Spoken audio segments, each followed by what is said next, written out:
मोदीजींनी सोनं सांगितलं नाही तर पेट्रोल सुद्धा वापरू नका म्हणून सांगितलंय। 4 राज्यात शेकडो उड्डाणं करून शेकडो रॅल्या करून पेट्रोल डिझेलचा चुराडा केल्यानंतर ही सोन्यावर आलेत। ही पश्चात बुद्धी झालेली आहे मोदी साहेबांना। अहो, ज्या व्यवसायावर करोडो लोक जगतात, ज्या व्यवसायावर करोडो लोकांचा विश्वास आहे, जे आपल्या सोनाराकडे पिढ्याने पिढ्या दागिने घडवतात, अशा व्यवसायावर तुम्ही आमच्या घाला घालत आहेत। जवळपास 1.5-2 कोटी लोक या व्यवसायावर अवलंबून आहेत। सराफाने जर सोनं नाही विकलं तर त्यांच्या लेकराबाळांनी खायचं काय, त्यांनी घेतलेल्या कर्जाचं करायचं काय, त्याचं व्याज कोण भरणार, त्याच्या नोकराची पगार कोण देणार, आणि नोकराला काढल्यावर नोकरानं काय उद्योग करायचा, याचं कसलंही मार्गदर्शन मोदी साहेबांनी केलं नाही।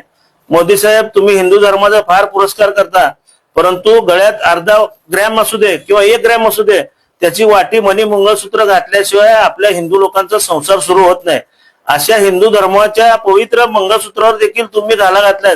तसं जर तुम्हाला मंगळसूत्राची काय किंमत आहे हे माहित नाही, हे नाही सगळ्या देशाला पण माहित आहे।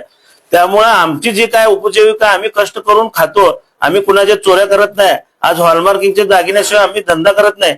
असं असताना प्रामाणिकपणे सचोटीने व्यवसाय करणाऱ्या तुम्ही सोनं विकताना पण पैसे घेता आणि मोडताना पण 3% जीएसटी घेता।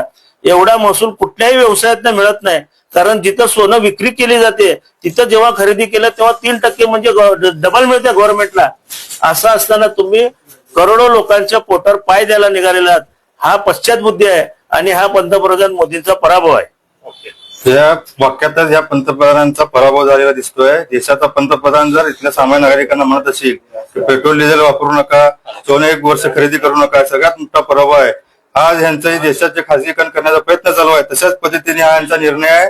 यातली सगळ्यात मोठी इंडस्ट्री म्हणजे gems and jewellery industry Bharat देशातली आहे। 60% जीडीपी मध्ये या इंडस्ट्रीचा वाटा आहे।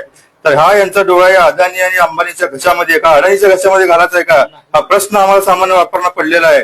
आणि आज भैया म्हणल्यासारखं की सामान्य नागरिक सामान्य जनतेच्या लग्नामध्ये अर्ध्या ग्रॅमची मनी मंगळसूत्रानुसार लग्नाची सुरुवात होते, तर या माणसाला संसार कधी माहित नाही।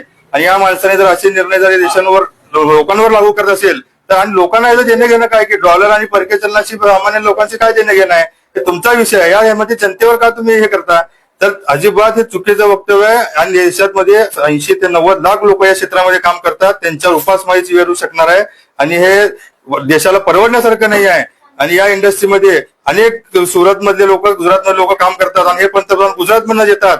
हे का मग अज्ञानी पंतप्रधान आहेत का? त्यांचा एक चुकीचा निर्णय अजिबात हे लोकांना परवडणार नाही। त्यामुळे आम्ही तीव्र शब्दात पंतप्रधानांचा निषेध करतो।